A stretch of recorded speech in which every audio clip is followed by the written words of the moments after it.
This man in MLS comes up huge. What is going on, guys? Welcome back to the Lions Blog Podcast. This is your host, Gavin. Really excited to be doing this episode. As we are in kind of an interlull and kind of an international break, U.S. men's national team obviously playing, against Morocco last night, 2 nights ago, something like that.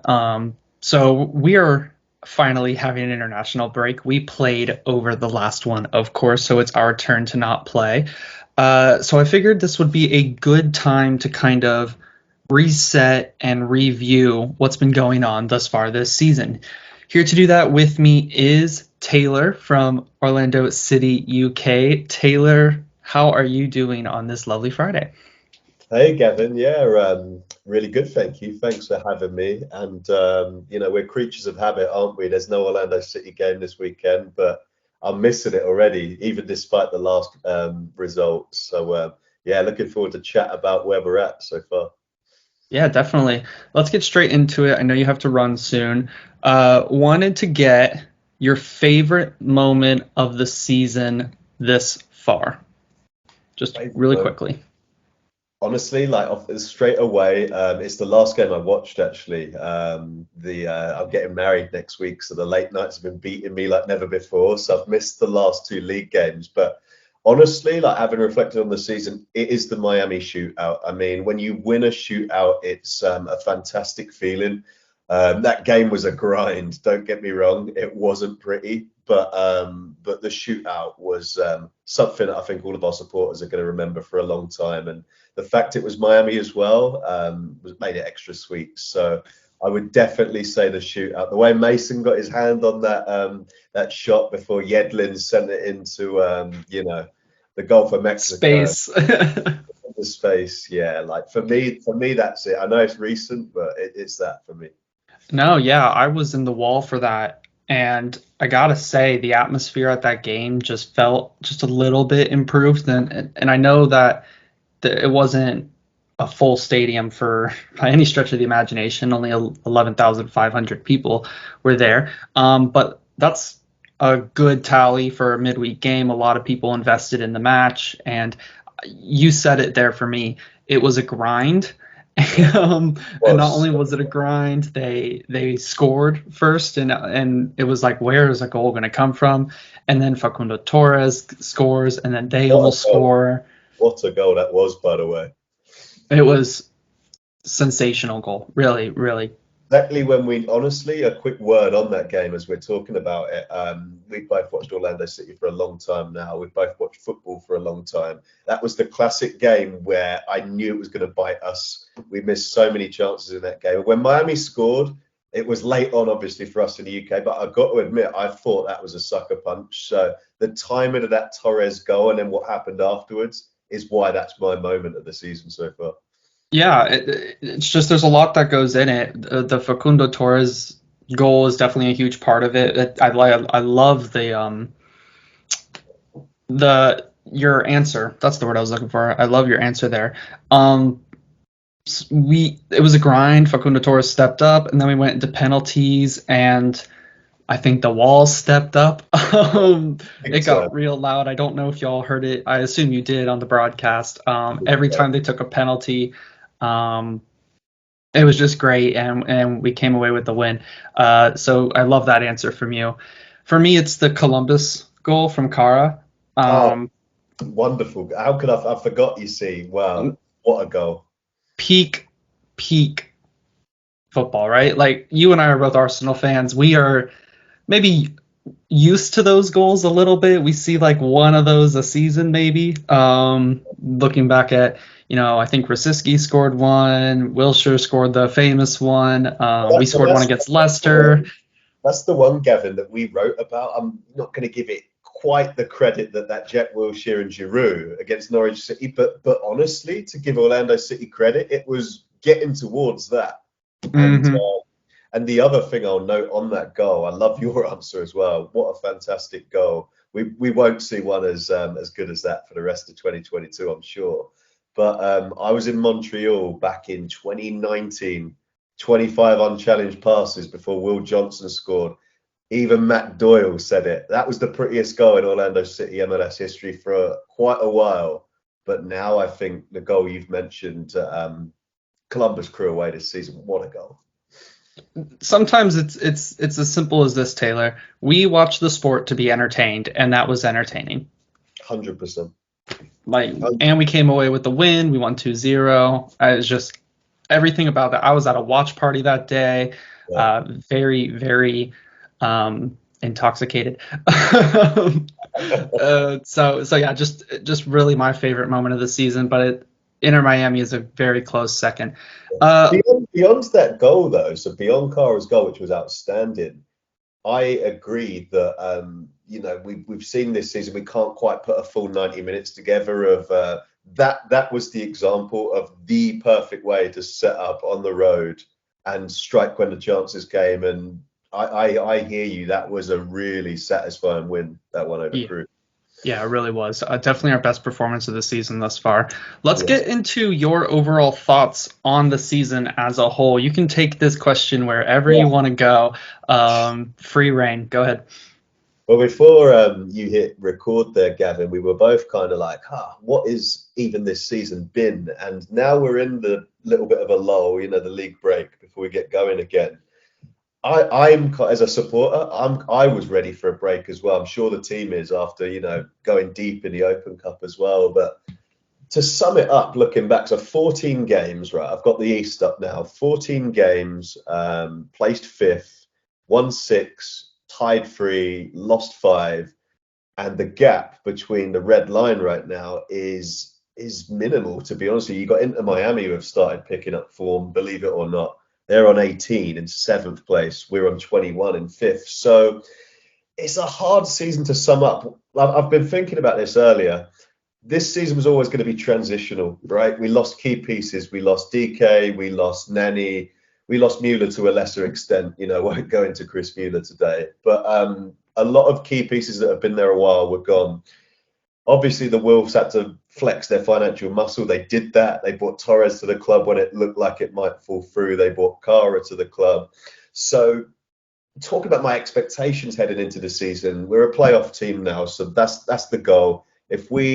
My aim for Orlando City in 2022 is home playoff game at the end of the season. That's what I think the ambition should be. But we're really struggling for consistency. I suppose the best way for me to answer your question here is to sum the season up so far out of 10.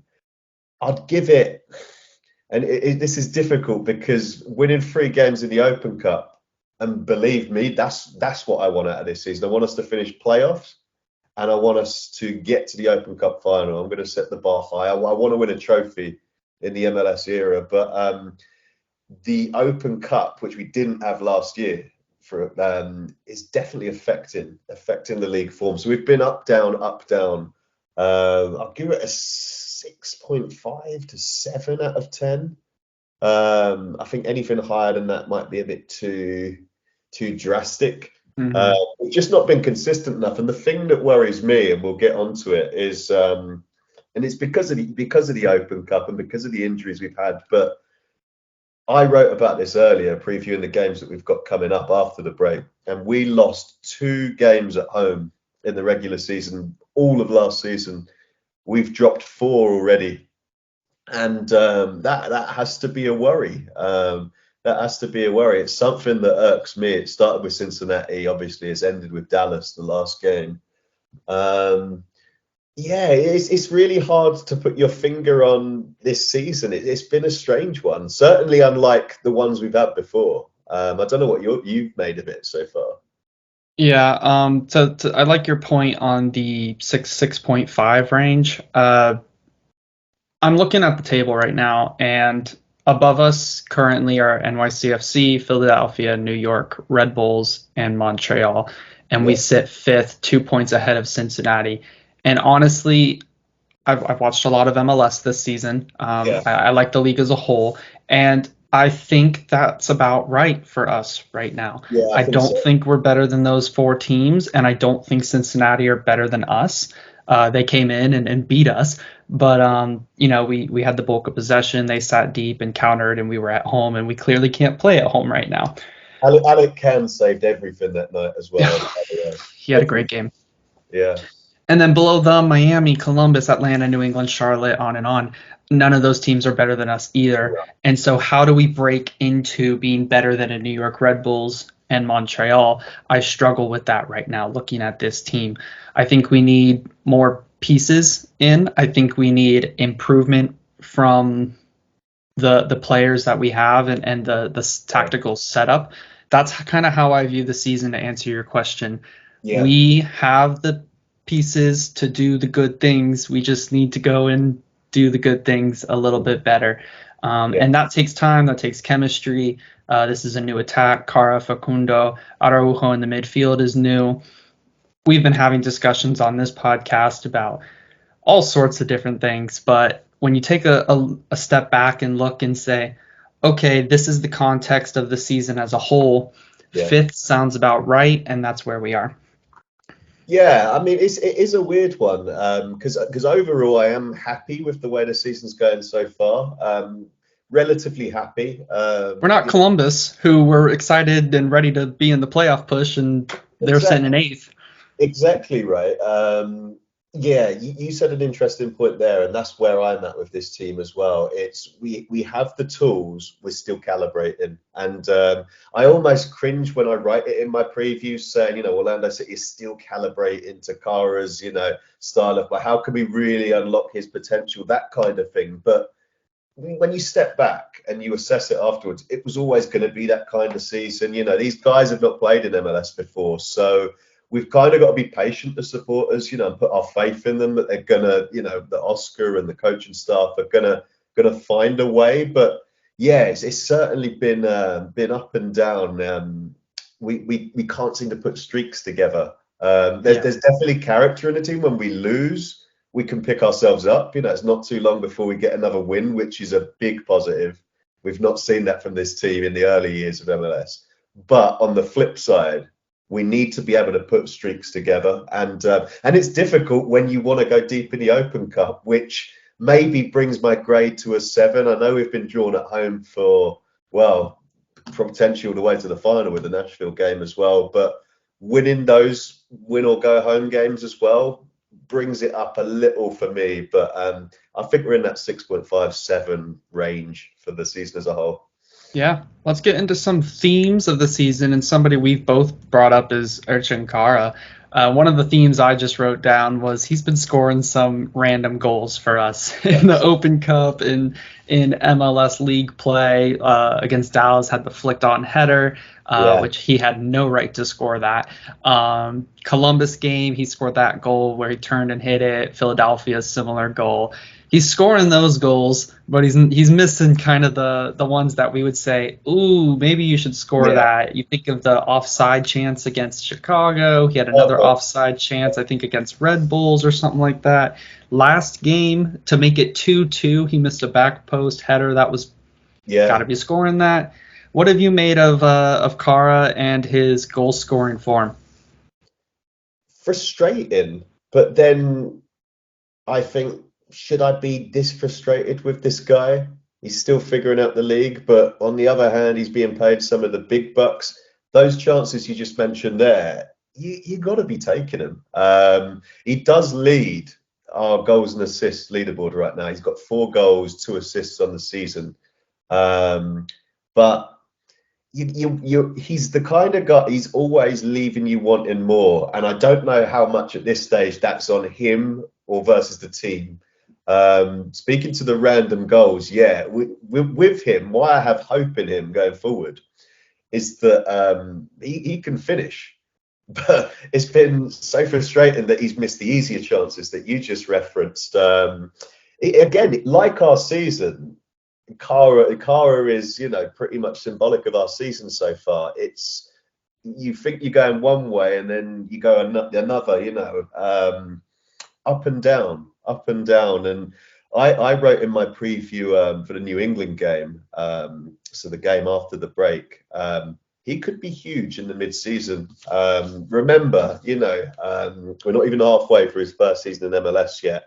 he certainly hasn't been at his best. I know Miguel and the commentary team kind of share the same sentiment as us, in that he's still finding his way. But he has scored some sublime goals. The potential's there, so he could be huge. He could be huge for us. The game's come thick and fast, and I mean, it was a loss, wasn't it, last time out? But that header was, it just made me want to put more crosses in for him, to be honest with you. As I was talking, Taylor, I was thinking, is he just someone who is very good at reactionary finishing? So in the moment, the ball's coming his way. He's like, "Oh shoot, gotta hit it, gotta hit it towards the net somehow, some way." Even on the highlights, it felt like that. Yeah. And when he has to think about it, when he gets in behind, has 2-3 seconds to pick a corner, he just hits it hard straight at the goalkeeper. I wonder if he needs to improve in, when you're thinking about it, do better, but keep the same reactionary random goals like the Columbus one, where you just turn and hit it towards the net. Yeah. I mean, you're an Arsenal supporter. The name that comes to mind for me, Theo Walcott, was that, when he did stuff instinctively and fast, got the results. When he had time to ponder on it, think about it, he overcomplicated it. And it's been a bit like that for Kara this season. He'll know that. He'll know that. He's a centre forward who is prolific, albeit at a lesser level in the Austrian Bundesliga. But he'll know that, and I'm hoping that. I mean, he has scored. Remember, though, he has scored in his last 2 MLS games back to back. So if he can get a streak going, it can only be a good thing mentally. Yeah, as long as he keeps scoring, I don't care how. I don't care how they go in exactly. Yep. It was just a very disappointing, the missed chance at the end. So that's partially the reason I wanted to bring up. Let's look at another theme that we've seen, and we've said it as well: home form. I'm going to take first stab at it. And for me, the way we set up at home is a little bit more protagonistic, a little bit more on the ball. We want to create chances, and our creative players, Mauricio Pereira and Facundo Torres, and to a lesser extent has been playing a lot recently, Pato, they're not doing the business. Whereas on the road, we can counter more, we can transition, we can press in chosen moments, like against Austin, when we got them in their box and crept up on them and stole the ball. What are you making of home form? For me, it's our team doesn't suit the ball on the floor and play it around them style. No, well, my first thought is I want better home form. I said it earlier in this chat. We lost 2 home games at Explorer in the whole of last season, the regular season. We've dropped 4 already, not even at the halfway point. So it does deserve a forensic analysis. Why has it been happening? And one in 2020 as well, and it was the last game against Nashville. Yeah. Which, so there was less games, but still, right? So Oscar's set the bar high. We have finally turned Explorer Stadium into a fortress. So why is that being undone in 2022?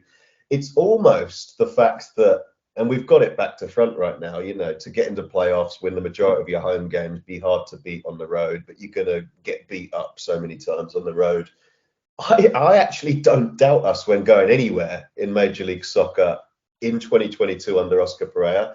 It's almost like we've nailed the Pappy special. We know what to do. We've got clarity when we go anywhere, whether it's the West Coast, whether it's Chicago, you name it. We know what we're doing on the road.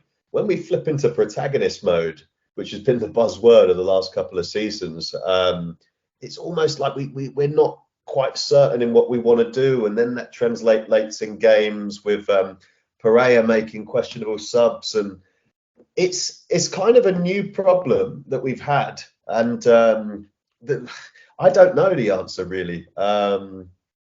We give up. Firstly, we give up way too many goals at home. Think of the LAFC game.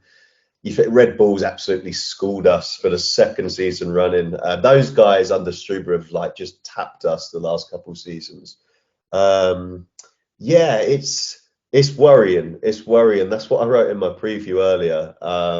It's something that has to be fixed fast. If you look at the context of the last loss, though, it's a 3-1 to Dallas. Obviously, we just put a lot into Miami. And this is the thing with this season with my gradings. It's if you're going to go deep in the Open Cup with the roster we have, something's going to be taken away from the league. And I think that's what we're seeing to an extent. But yeah, we seem to be better on the road. It's really difficult for me to put my finger on why. The biggest frustration, I think, with the Dallas game in particular was the sequence. Yeah. If Dallas came out killing us 3-0 and we scored a consolation, like, yeah, understandable. We're 1-0 up with 20 minutes left, 25 minutes left, and then you lose 3-1. It's, how did this happen? What could we have changed? And I brought up the point that maybe just the game plan for Estevez over in Dallas, who's their head coach, was just, okay, we saw them go 120 minutes. They're already depleted with injuries. We're gonna try. We're gonna really turn it up 70th minute, and it took one counter from a Perea giveaway. It took a Kyle Smith deciding to just take a break on defense, and maybe Pedro Galese. He should have done better. On the third one, and really the second one, he was a little out of position. You can kind of see why the first touch was bad, and if the first touch was better, Galese was in a better position to stop it, but it wasn't. So things happen. I'm not going to kill him for it, but part of me thinks it may have been in Dallas's game plan, and if so, it worked brilliantly for them. I think so, and it's kind of where my head's at now. I'm not still raging over that Dallas game. It's kind of, I let them have that one because they beat Miami, but it is a worry though. It is a worry. Teams are scoring way too many goals at Explorer Stadium this season, and I don't know when Antonio Carlos is back. Obviously, that was a blow.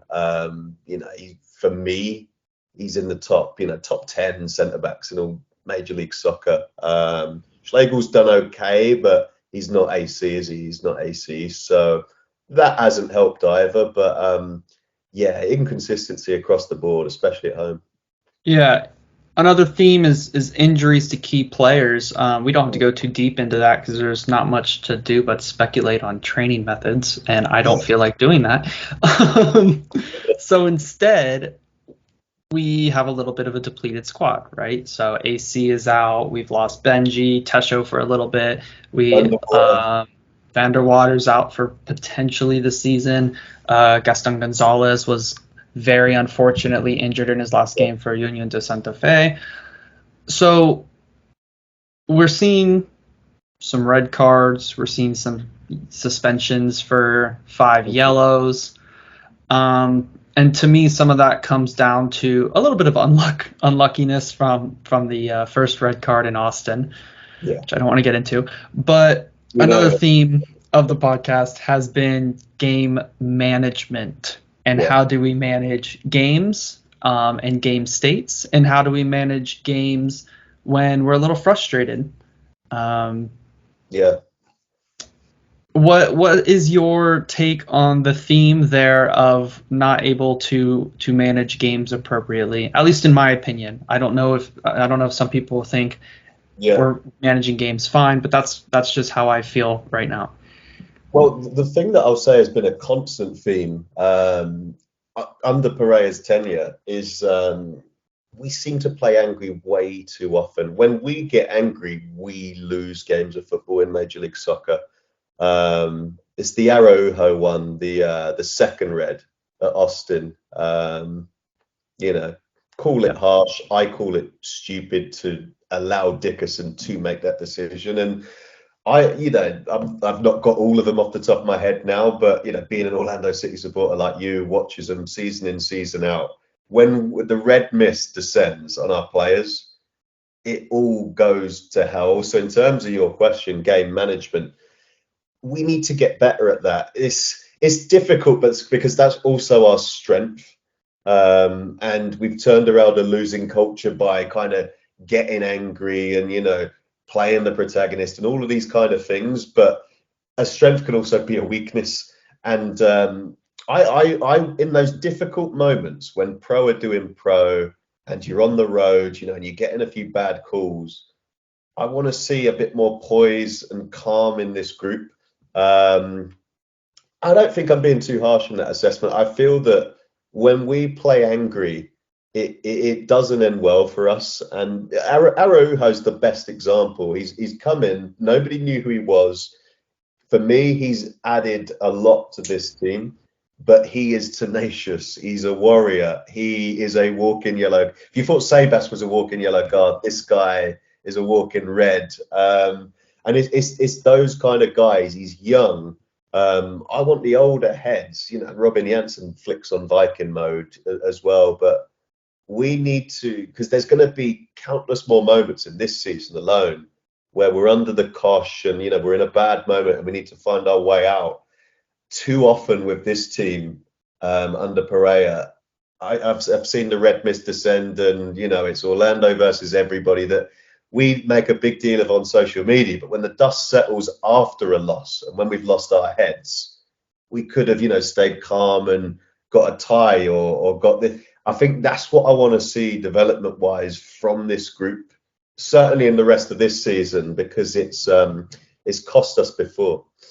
Yeah, in those scenarios, my maybe take on it, my want to see from the team is get the leadership guys. So who are we thinking here? Maurizio Pereira, Pedro Galese. We're thinking Janssen, even though he's the one who can be a culprit a lot. To Urso, who's always on the pitch as well. Have them just look around, and I said just tap your temples. Y'all can't see the video, so I did it for a second. But just, guys, think. And I want that to kind of be a come to Jesus moment. Just kind of a pause and just, okay, this happened, and we're good. Tap your temples and we're good. And I'm looking at the leadership guys to do something like that. We haven't seen anything like that. It is a problem, and it something like that I think could really help. Just it needs to be discussed internally, and then externally.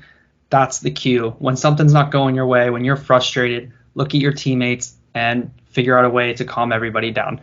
We win the Austin match if Araujo doesn't kick out. And that's it. Alexander Ring makes the most of it. He knows what he's doing. But like I said, my blame is with our player. And he steams in. And where was the experienced players saying, look, we've got Austin where we want him right now. Let's not give Dickerson any more decisions. Where was that coming from Pereira? So I've got clarity on it. That's what I want from the team going forward. I don't want, pro, we know that. But let's be a bit more savvy with it. Going forward. Yeah. The other so for me, when I say game management, I think of like two different buckets under the same thing. So I think of I love the way you termed it, the red mist. just I can see Janssen's face just getting redder and redder, and Maurizio Pereira's mouth getting wider and wider when he yells.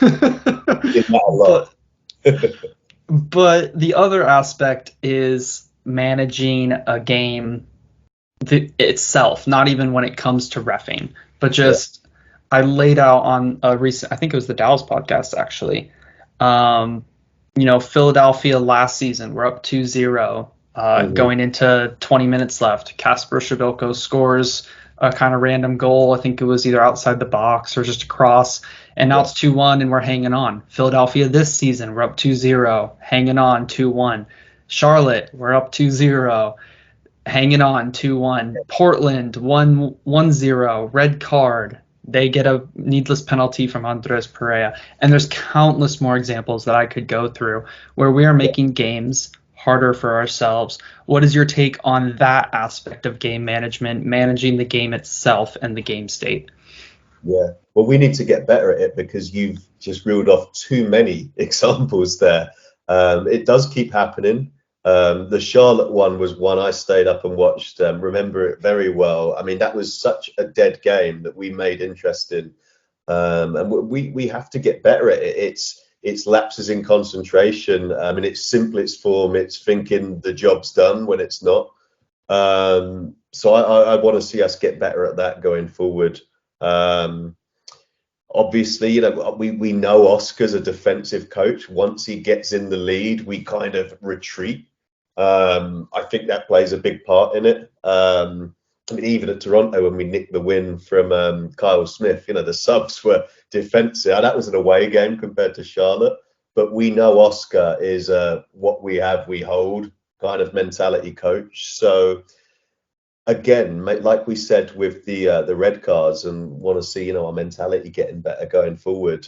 We certainly need to get better at game management in that regard.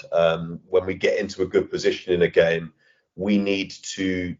We don't get enough clean sheets. Thinking about this, Pedro Galese, we laud him as one of the top stoppers in this league.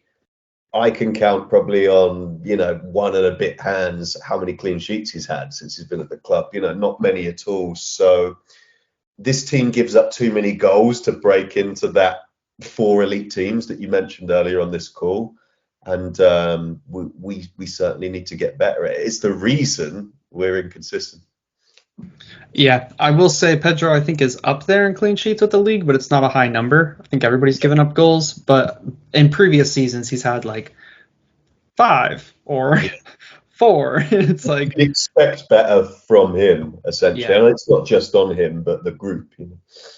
Yeah. So I think that's a good discussion on themes that we've seen this season. Let's kind of do a quick status report on the players that we've that have joined, or I know we talked about it before the pod, but I'm actually going to add Pato to the list since we barely saw him in 2021. Yeah, for sure. We've already talked about Kara, so we can bypass that. Let's go straight to the big one, Facundo Torres. Where are you at with him? Maybe we can put a number out of 10 just to keep that going. Where are you at with Facundo Torres and his start to life in Orlando? Facu Torres, well, he's the guy on my Sunshine Kit jersey this season. I was super excited when we signed him and glad we got that over the line. I have been impressed overall with him. I think he's added to the team. I'm actually going to pick up from your point. I'm pretty sure it was you, Gavin, Lions blog, that said, because I agree 1,000,000% with this. To see the best of Facu Torres in an Orlando City jersey, he is best when the ball is moving fast, when he's not thinking about it. He's very instinctive. You said that after the Miami game, I believe, and that is it for me. That you've hit the nail on the head. We see the best of Torres when the ball's moving quick. Think of that goal, the Cara one at Columbus Crew. He was influential in that. And his solo mazy run and then finish against Callender for Miami, who was outstanding. I've got to give him props for that. He was outstanding. He's been great this season for them. He really has. And I didn't think he was going to get beat. And then Torres did his thing. So Torres is capable of the outstanding. We've seen flashes of why we were all so excited, why we were all tracking planes and checking every rumor and everything in the off season. So I would say overall, out of 10, I'll give him a 7.5. I think he's been solid. It's his first season. He's a big name, Uruguay international, but he's young. We forget how young he is still. So I think he's been good overall, and he has that X factor. We just need to see it more often, but I'm sure we will. Yeah, for me, I'm going to go a little bit lower. I'm going to go 6.5. I think I had high expectations, and that's a personal thing versus maybe a Facundo Torres thing. I assume the club maybe expected around this level of performance from him, and he's probably hitting that right now.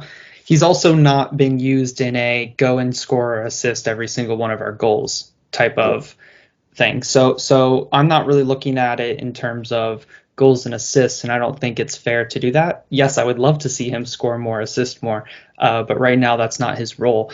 In terms of the role he is playing, I think there are times where he gets into a good position to make the right decision, the right pass, the right dribble, make the right run. And sometimes it just is lacking for me. First, all the caveats that everyone goes through every time they talk about him, we don't need to relitigate. But Facundo Torres, overall 6.5, above average, very happy with him. He's going to be a great player for us. He's going to be a great player overall. And yes, it was after the Miami game.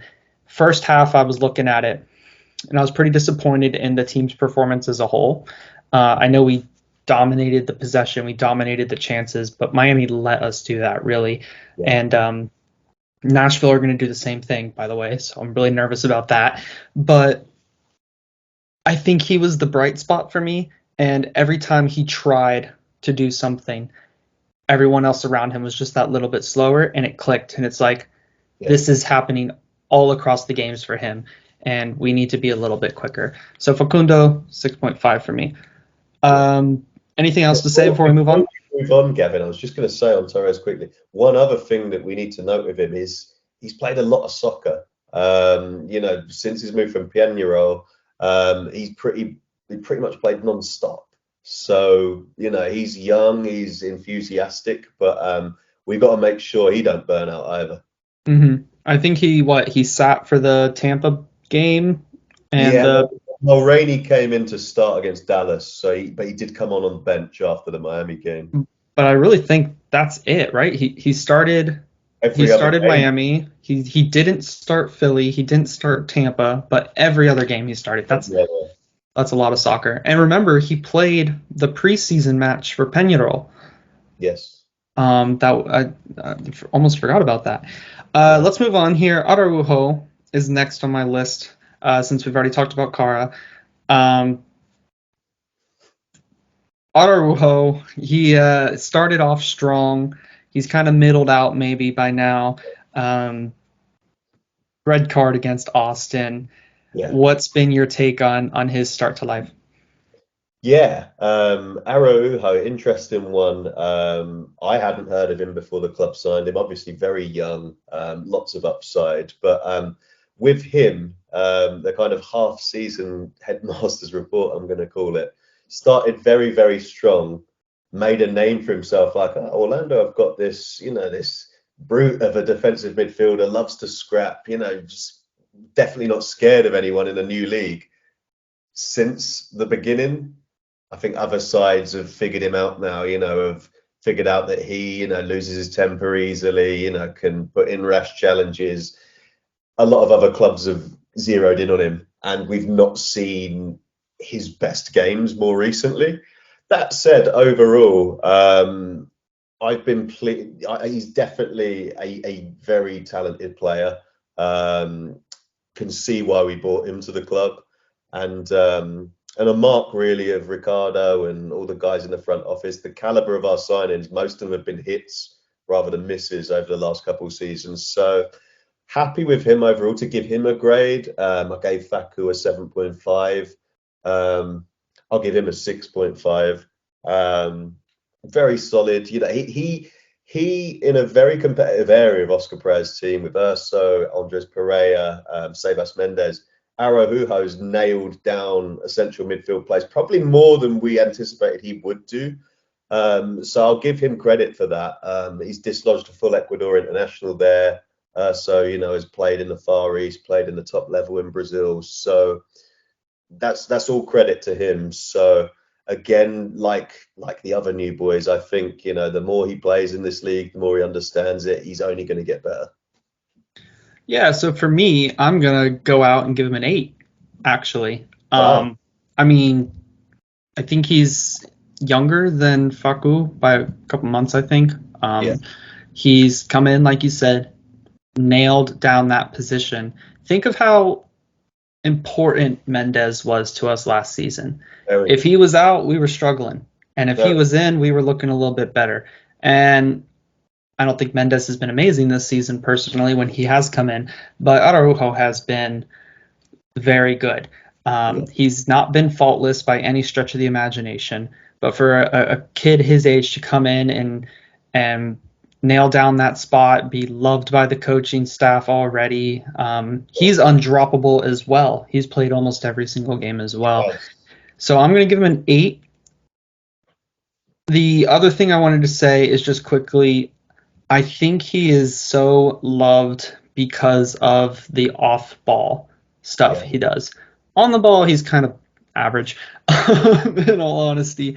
He does make some good forward passes, a little bit longer range than Mendez might, but really, it's for me his off-ball positioning, his off-ball awareness, and movement in and around with his teammates that I think gets him in over Mendez.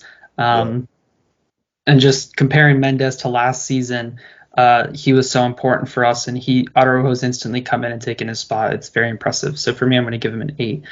Uh, Anything else to say on that? no, I think you've summed it up well, and yeah, look forward to seeing him grow. And then what I think the most important thing to say with Araujo is we was like, we cannot sell Sebas Mendes at all costs. Now we potentially can, and I think that's credit to Araujo. Yeah. Looking at the World Cup, Ecuador in it, right? Exactly right. So hopefully he puts on a good display there. Get some cha-ching, cha-ching. Kara, I know we skipped over him, but you want to give a quick number for him? A grade for Kara. I mean, he's our goals and assists leader, so you have to give him props for that. My grades, yeah, seven. 7. That's where I was leaning. 7. Yeah, it's tricky with him. Good, could be better. Exactly. I'm writing all these down, so you're in trouble if you give a bad one, by the way. I'm on record. I'm on record. Yep. Pato. Um, Yeah. I don't know with him. I'll go first since you've gone first for the other ones. Um, I don't know. Pato, He frustrates me sometimes. he frustrates me too. I know he's been like an instant fan favorite this season. He scored the first goal. First impressions always mean, a Oh, lot. yeah. Yeah. So he scored in that first game, had that great goal against LAFC, has been very creative when he's been in. There's just some things about his game that don't work in our system, and I think that's why he's not starting. Urso is starting on the right instead of Pato, and I think that tells you everything. Urso Yeah. is not a better player than Pato per se, but Pato doesn't fit to what Pareja wants. So, and Pato needs to be used in a specific system. He has frustrated me. Sometimes he loses the ball too easily when he could have kept Yeah, it. that's it. Yeah. Yep, that's the one. Um, so I really struggle to like lock him down this season Yeah. because some games he's been great. He has been creating chances. He's been everywhere. Um, it hasn't really amounted to much. I think he's got 3 goals in all competitions, Yeah. maybe an assist or two. I don't have it up in front of me. Yeah. I would go with a 6 because I think I was expecting a bit more. Yeah, yeah. My grade is 6 on him as well. He's long past the injury now, and unfortunately, we've all seen him play a bigger part this season. But he just leaves a bit to be desired for me. Gives the ball away way too easy. There's way too many clips that we cut on the play-by-play where we're building an attack, and it's a sloppy, slow-paced pass, which you hold him to a higher standard than some of our other players. When he's breaking forward, your breath's going quicker, you're anticipating, and then it's a really below par ball. And yeah, I think you've said it. The fact Junior Urso is flourishing on the right hand side, and getting that gig over him tells you where Pato's at. But the frustration with him is that we know he's a quality player. He's played different positions. It's always hard when you're a player who comes into the team and doesn't nail down a position. Mauricio knows what he's doing in the 10, day and night. Pato, is he on the left? Is he on the right? Is he a false 9? Is he the number 9? He's been used in different areas, and yeah, he's just another cog for me at the moment. I think 6 is fair. All right. We don't have to put a grade on him because we've barely seen him, but it would be remiss of us to not talk about Jake Mulroney, as he is also a new signing. Yes. Just quick thoughts on the left winger. Yeah, well, he started the last game, and it was good for him to get that first start. I must be honest, and I've not been up late to watch the games that he's played a big part in so far. So for me personally, it's waiting to see what happens. But the one thing I will say on him, we definitely needed that depth. Can play left wing, right wing, can play left wing back, right wing back. So he's super versatile. He come from Atlanta. It's about time they gave us someone. We've given them Dwyer, DeJean, Ambrose, Roches, even Harrison Heath. Can you remember? It was about time they sent someone our way. But yeah, I'm hoping his time can be a big success here. Well, who was their coach? Who was their interim? He was from us too, wasn't he? Well, Valentino as well. I mean, Yeah. they've had a ton. They've had a ton for it. John, I think even Jonathan Spector was on their board. Oh, yep. He's still over there, I think. They love us. They're obsessed. No, look, from what I've seen from Mulroney, and I've already said this, offensively, I think he gives us a bit more than Benji because he has that speed, but he also has that technique. Yeah. Now the trade-off is he's not as good in front of goal, I think, but Never Benji been has, a prolific scorer. Never scored many goals. yeah, but also Benji's not been getting those chances when he was in the season before his injury, and hopefully he's back soon to be an option. Defensively, I think Benji's better, which is a credit to Benji. He's less of just a body back there and more of a nuisance. He can put in a tackle. He can be in the right position to get an interception. And Mulroney, from what I saw when I scouted him in Atlanta, I watched a couple games, not full games, but like some clips of him. He will just kind of stand back there and be a body. One of the big ones this season is Kamal Miller. Completely roasted him and another one of Atlanta's players before scoring or before assisting a winning goal against Atlanta. I watched those highlights and a smile was on my face. That was an unbelievable goal. It was unbelievable. It was Kamal Miller roasting somebody in a right wing position, two players, one of them being Jake Mulroney, and then crossing it in on his right foot to Joaquin Torres, who is the smallest player on the pitch for Montreal, heading it in. Nothing, yeah. It was really sensational. One of those reasons why you just love MLS. And yeah, Mulroney was a part of that. Next game, Mulroney comes in for us. Can't remember exactly where it was, but the next game he was found one. It was Montreal. It was Montreal on one of the goals. He was found wanting.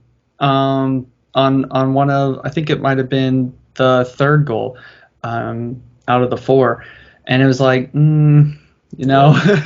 defensively you want to be in a better position there. So that's my quick status report on him. No grades because we've barely seen him. All right, yeah. Let's get out of here with some quick picks.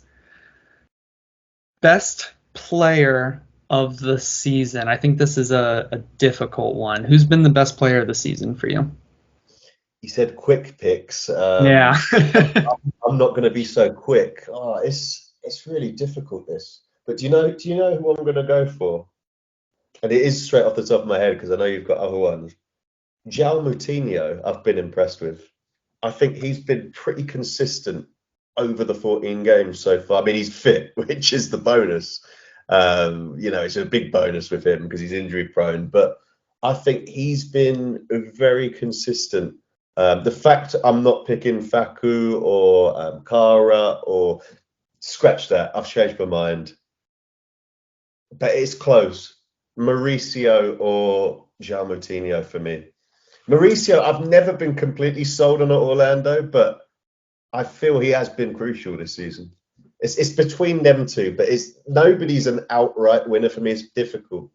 Yeah, I think that speaks. That's like the perfect sum up of our season. Yeah, right. Yeah. For me, I was actually gonna go with Joao. He's really impressed me. I think this less running role that he's in, where he just kind of fills into the midfield and then he comes back on defense. He's not tasked with going up and down. It's been better for his back. It's been better for probably his hamstrings, his ankles, whatever's the issue is on the day. he's able to stay fit because he's doing less. And that's exactly what we need. Defensively, he's been a lot better for me. And it's interesting that when you ask a player to kind of stay in his position, he all of a sudden doesn't turn into a defensive liability like I would say he once was. Yeah. So for me, João Moutinho, in the role he's got, he's been very good. Hasn't been sensational, but I think for me, he's been our best player. Yeah. So this one's more of a free, open question. You can go anywhere you want with it. But who has surprised you the most on this team? Surprised me most.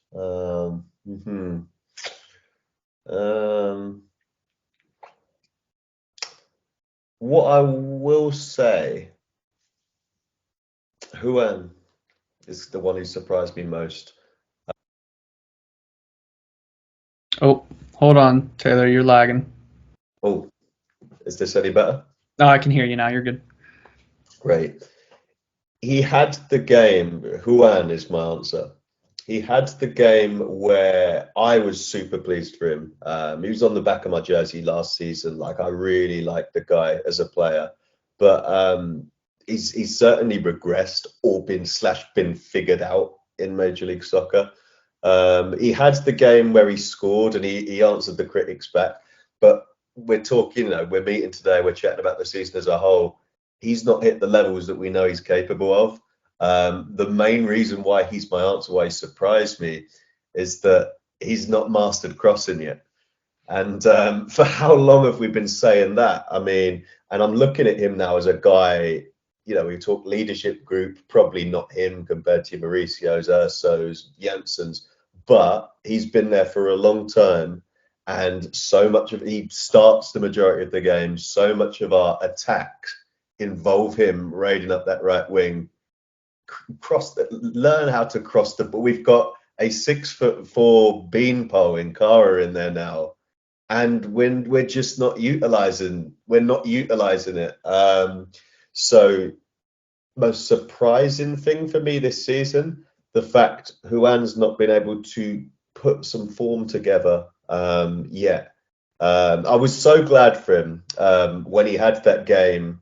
I can't remember now, honestly. Like the game. It was the Charlotte match. The Charlotte match. I was so pleased for him in that game because the fans were starting to get on his back, and quite rightly, we want the players to perform, to give their best, and that was a good moment for him. But he's been better for us in the past, and I expect better of him. Yeah, I love that answer. That's a great answer. For me, I find myself going between a few players, but I think I am going to land on Pato. Yes. I think he could be better for us, and I think it's even after those first few performances where it's like, oh, we have something here, and we haven't seen that continue at all, and now he's making spot minutes off the bench, and he hasn't, like you said, he hasn't found a role. So for me, it's been surprising that Pato hasn't been involved more, but I can see why he hasn't.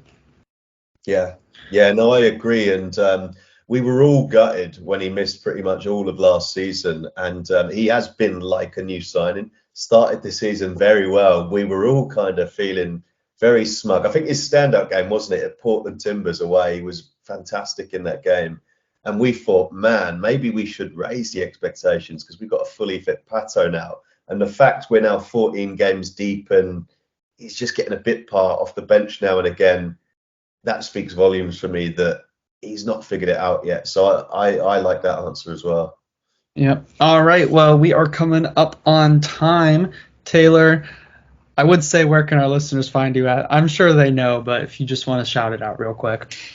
Yeah, so you can find us on Twitter at Orlando_City UK, and just want to shout out, we'll be over. I've been waiting to say this for a long, long time. The next home game in Major League Soccer, we will be there, Houston Dynamo on June 18. If you're in town, come say hi, and I can't wait. Where are you sitting? Are you in the wall or? We're going to be in the West Club for that, which I've never. Oh, it's nice. Taylor, it's nice. It's super nice. Get there an hour early. There's no lines. Get there early. No lines. Beer is endless. Definitely. Great seat. I can't wait. Great. That's where I'll be, folks. So Yeah. the West Club, Houston Dynamo. Yes, sir. All right. Well, I know you have to run. Taylor, it's been a pleasure. Thank you. This was a great review, and have a great rest of your weekend. And again, congrats on the upcoming wedding. Thanks very much, Gavin. Yeah, pleasure, and vamos Orlando. Vamos, Orlando.